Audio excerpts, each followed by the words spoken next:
Hello, my name is Arik Korman, Communications Director with the League of Education Voters. Welcome to our free online webinar series, Lunchtime LEVinars. We started this series over 4 years ago to share information and build knowledge on important and timely issues. Today we will hear from Gayle Pauley, Assistant Superintendent for Special Programs and Federal Accountability at the Office of the Superintendent of Public Instruction, on what you need to know about Washington State's plan for the Every Student Succeeds Act and how you can get involved. Gayle will speak for about 15 minutes, and we will have about 10 minutes for questions. A couple of housekeeping items before we begin. You'll notice a Q&A function on your screen. This is a space for you to pose questions to us. As always, feel free to send any feedback about the webinar quality to us at info@educationvoters.org. Gayle Pauley has worked for over 35 years in education roles at building, district, and state levels. Gayle has provided leadership for education in Washington for over 20 years. She received her Master of Education in Early Education Program Supervision from Western Washington University. Gayle was a classroom teacher, a library media teacher, a teacher of gifted students K-5, and the district gifted teacher for K-12. She moved to the Office of the Superintendent of Public Instruction in 1992 to take the role of English Language Arts and Highly Capable Program Supervisor. She became the Director of Title I Learning Assistance Program Consolidated Program Reviews in 2004, and for the past 2 years has taken a leadership role within OSPI as the Assistant Superintendent for Special Programs and Federal Accountability. Please welcome Gayle Pauley. We're also looking at a shift from the type of hammer, I'm going to use that word, that was under NCLB on schools and school districts that did not meet our state standards, that were consistently underperforming. And we are really moving towards what are the support structures we need to put into place for those schools that are our lowest performing schools. We want it to be a supportive environment for them, because we know that with support, our teachers can pretty much accomplish what we will ask them to accomplish over the next few years. Another piece is our educator workforce, and I'm sure you've heard, or many of you have heard, that we are in a teacher shortage right now, and we're trying to find the best practices and models to help bring more teachers into the workforce, and also once they come in, how do we keep them with us so that they can continue to build their skills and to work with our students in a very positive way. And the last piece on this slide talks about resources, and we have some better flexibility under ESSA to look at how we combine state and federal program funds to support a school's goals and what they want to accomplish with their students. So this is an area that we will be working with districts on over the next few months as we implement ESSA. If you will go to slide 5, this is our timeline. Oops, don't know what happened there. So right now we have our consolidated plan up on our OSPI's website, and you can take a look at it. There's a 30-day public comment period that goes until September 5th. We invite everyone, all of you, to take a look at the total document and to provide us any questions or areas of concern or suggestions that you may have to help improve our final plan before it has to go to the U.S. Department of Education on September 18th. On August 17th, we also released the plan to the governor for his review, and with many of the public comments that we had received the 10 days earlier since public comment period started on the 7th. If you go to the next slide. I'm not sure what's going on here with the slide, so that's the right one, thank you. These are the component parts of the revised plan. And in February or March of last year,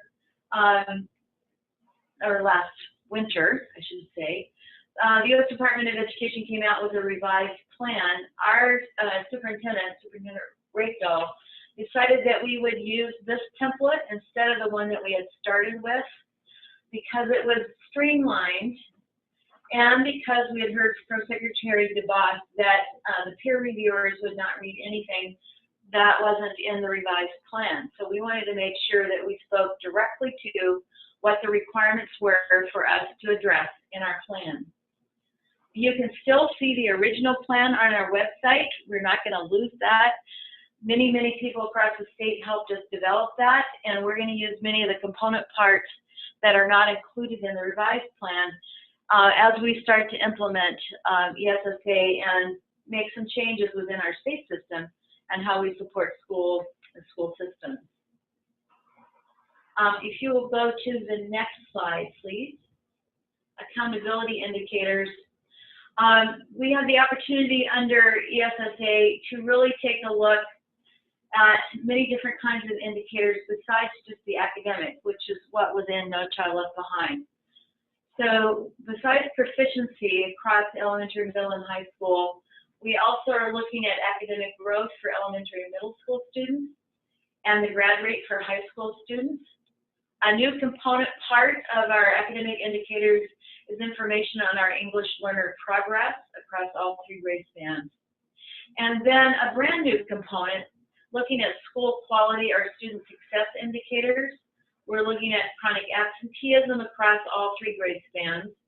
And really what we're looking at there is our kids provided the opportunity to be in school because of the research background or information that we have on what happens when a child is out of school for 18 or more days throughout a school year. They don't have those opportunities to learn that many of their peers have. So we're looking at this in a positive manner, even though the terminology looks a little bit in the negative.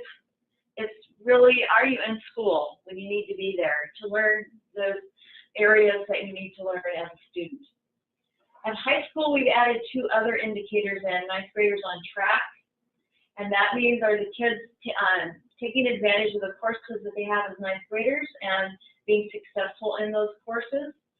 And then the other part is looking at the 9 through 12 system, looking at the types of advanced courses that might be offered to the students and how many of them are taking advantage of those courses.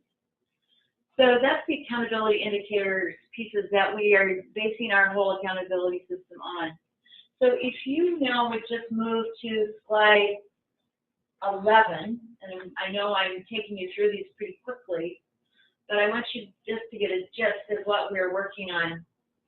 On slide 11, this is measures that we will include in our accountability system. What you're going to see on the next slide is a 1 through 10 scale. And each measure on that scale is what we call a decile distribution for the research scientists out there that we're working with. And as we take a look at this, we will, on that scale, all of our schools within the state will be represented at some point on that scale. We also are using the scale across proficiency growth, their English language progress, and graduation and SQS indicators. So that is the next slide that you'll see. And you'll see that there's a range. And as we look at that range, we're going to use a cut score at about 2.5 because we are required to identify our lowest 5% of our schools, achieving schools. So that would be the cut. So if you will go on, I'm just going to skip you to slide now 16, sorry, to show you how this looks when we're looking at subgroups of students. Again, this is kind of strange the way this is showing up here, sorry. If you want this PowerPoint, you can certainly send it out to everyone, or we can get it to you if you want to email me or my assistant, Carrie. So as you take a look at this slide, you'll see that 1 through 10 scale again. But you're going to see that we're looking at the all students. We're looking at American Indian students, Asian, Black, our EL learners, our Hispanic students, low-income Pacific Islanders, special education students, students of 2 or more races in our white student population. So a school will be able to see, and the data that we provide to them, where each one of these groups falls within a scale. This information then will help us in determining who our targeted schools are. So again, I'm going to ask you now to move to slide 18.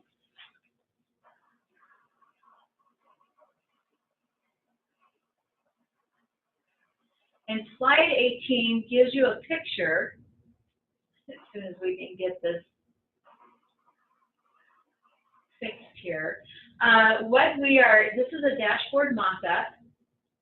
So the information that you see on those other 2 slides that I just went through with you will then be reported to the public through our report card, which we are working towards making into a much more complicated, complex dashboard system where we would put in all of the information. When I say complicated, I mean more and more information that will help us really understand the populations of students within a school and how those young people are doing across all of the different areas that I mentioned before on our criteria for accountability.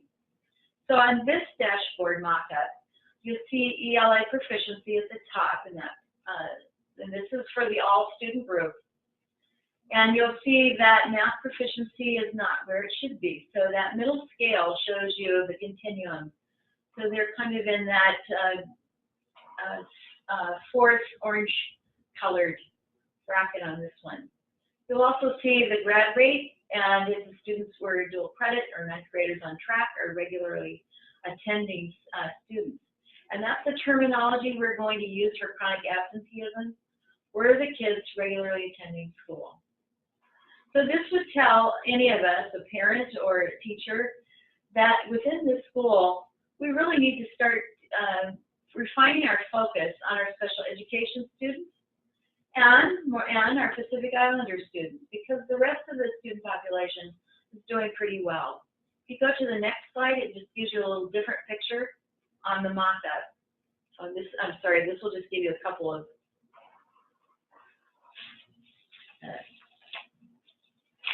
quick,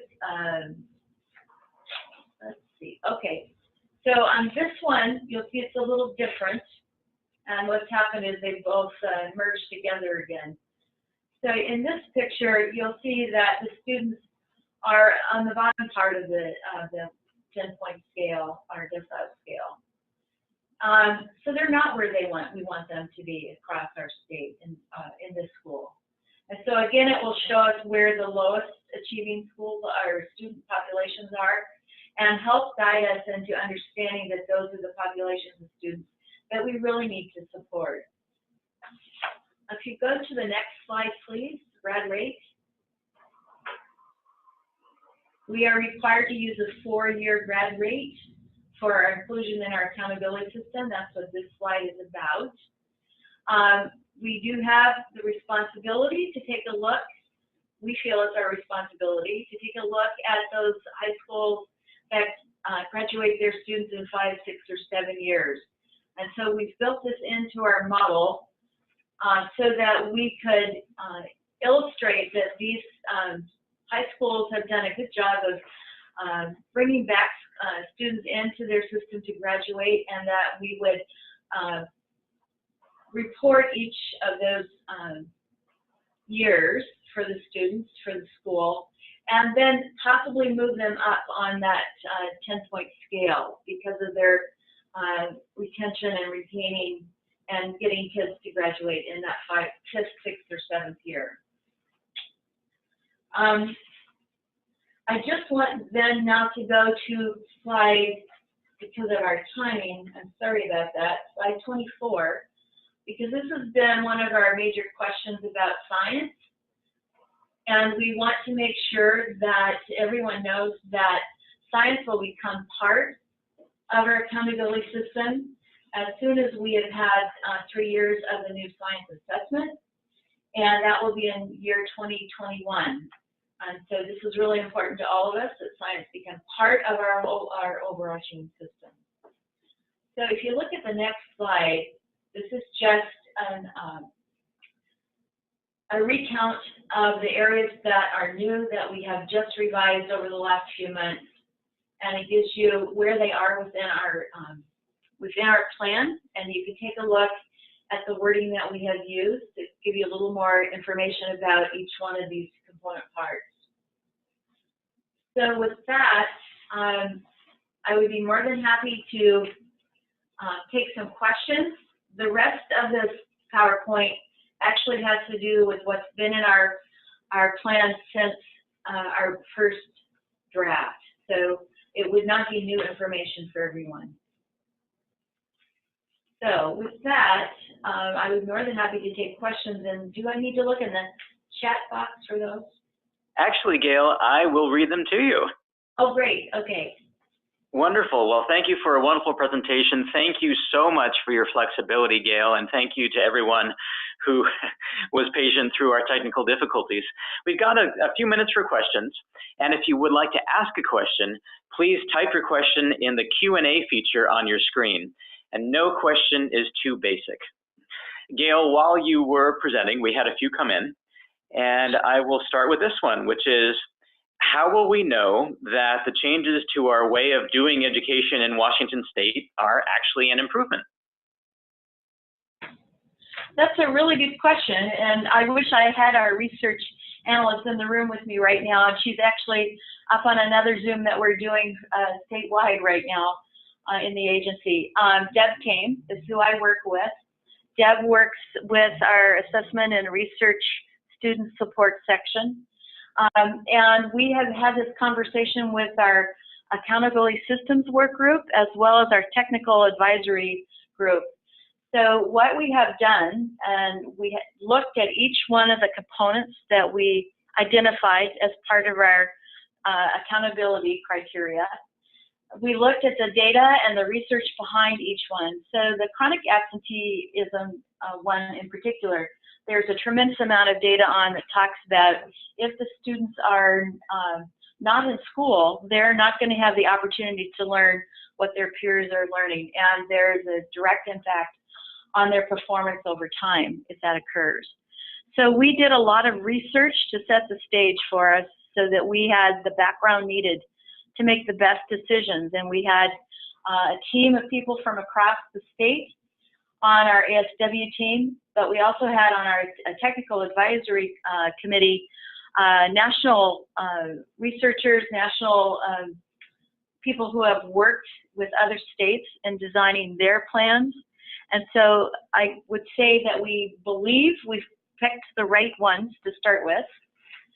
And the data will tell us over the next couple of years, because what's unique about this plan is as we implement the information, if we find that something isn't working, we can go back in and change it. And so I think that is a positive for us. So that's my best answer to that one right now. Great. Well, thank you very much. I have another question, which is, how will OSPI test proficiency if students opt out of standardized testing through the SBAC? That's a very good question because we are required under ESSA, just like we were in previous renditions of the Elementary and Secondary Education Act, to have 95% of our students participating in our tests. Our agency and many of the districts that we work with believe this is a civil rights issue.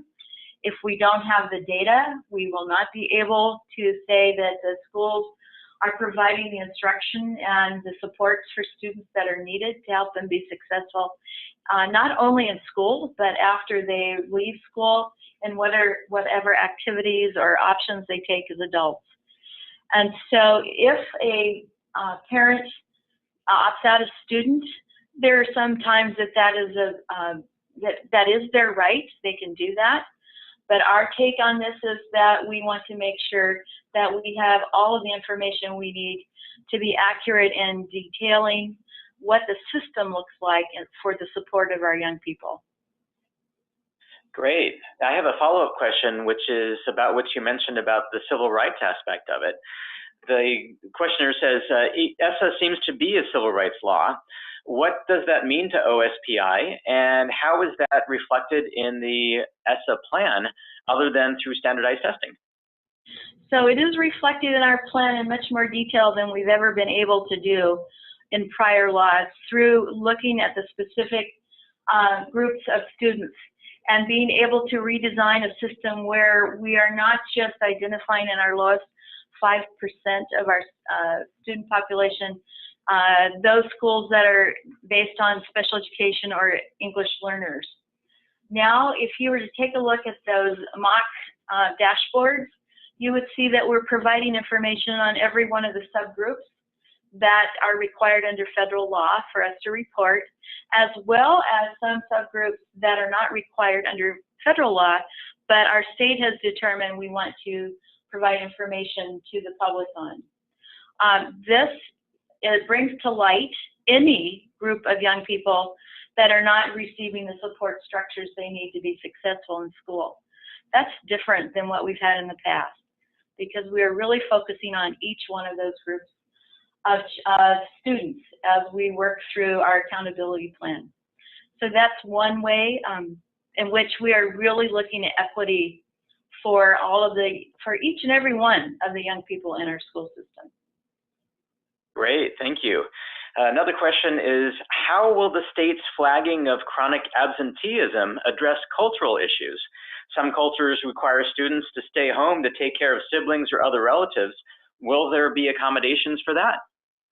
And again, that is a very, very good question, one that we've been having a lot of conversation with some of our state legislators, and actually with some of their staff as well. We are in the process of looking at some changes within state law that would address those very issues. We know in some of our cultures in our state, I work a lot with our Native American families across the state through our Office of Native Ed, and in those cases, many times a family will be away for a number of days because of a funeral or something that has gone on in the family that it is a family, their belief that the family needs to be together and the kids are not in school. That's been my question as we have been working towards looking at some of the flexibility we might be able to achieve through a change in state law. Another right now is that our law as written is very conservative. So if a student has been out of school because of a school activity, they would be considered not under the absenteeism piece. And so we're trying to get that changed as well. So there are multiple different pieces with that. And I appreciate whoever asked that question, because it just brings to light that this is one of those areas where we need to be very culturally sensitive as we work through the definitions.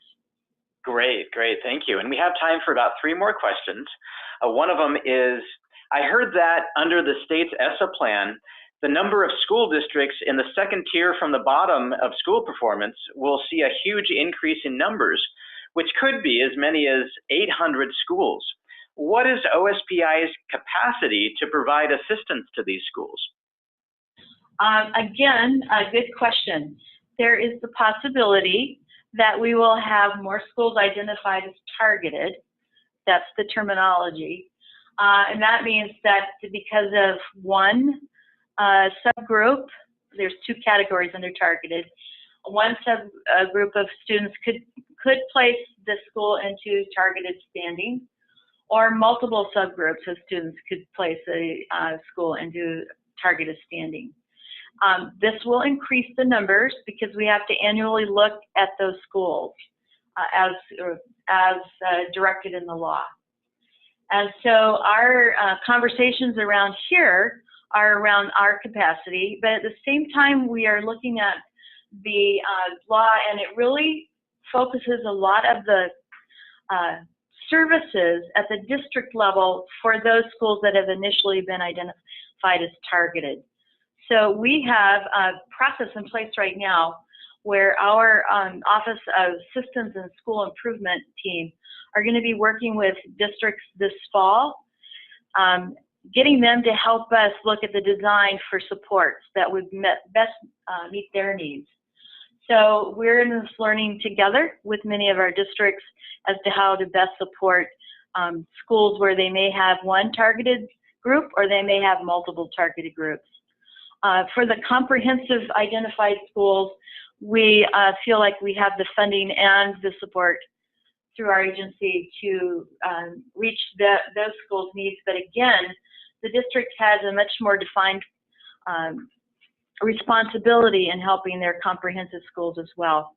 I suggest you take a look at Section 1111 of the law if you want to see how that's different, and places many of the requirements on the district to help schools develop their school improvement plans, to help them monitor their plans, and to help them look at sustainability. So again, that's one of the areas that we are learning together with our school districts on what are the best systems of support. Great, thank you. Another question is, I recently attended a State Board of Education meeting and heard that there might be some changes to the ESSA plan. Did much change after that State Board of Education meeting? Actually, no. At the end of that State Board meeting, they took a look at some of the areas in which they have some responsibility under state law to make some decisions on. They went along with us as to what we had in the plan. There are some pieces that we will be reviewing with them over the next few months. As I said earlier, the plan is not, we have the ability to change the plan as a state when we see there needs to be a change. And we want to work in partnership with the State Board with a couple of the areas that they raised some concerns on. One of them was identifying multiple schools. And so we are talking with them more on that. Great. Okay, No Child Left Behind was perceived as having failure language in it, even though it was not in the original legislation. What proactive steps are you taking on ESSA messaging to avoid the media using that failure language? So none of us are using that word because Great. None of us in our agency believe that that's what this law is about. This law is about support. Support schools to help them be successful with their students if they've been identified as a comprehensive or targeted school, to help them look at ways to look at their resources, to help them build strategies and structures to better support students. And then there's a major component of the law that talks about bringing in families, parents, community members into the planning process for schools and districts as they are looking at how to improve their schools. So we're hoping that that element will also help all of us as we listen to what parents are saying to us about what needs to be developed or extended in our school systems. Excellent. And the last question I have actually piggybacks right on that, which is, how will OSPI make sure that community and families are indeed involved in implementing the plan? So that is part of our responsibility as well as a district now, as it's outlined in the ESSA.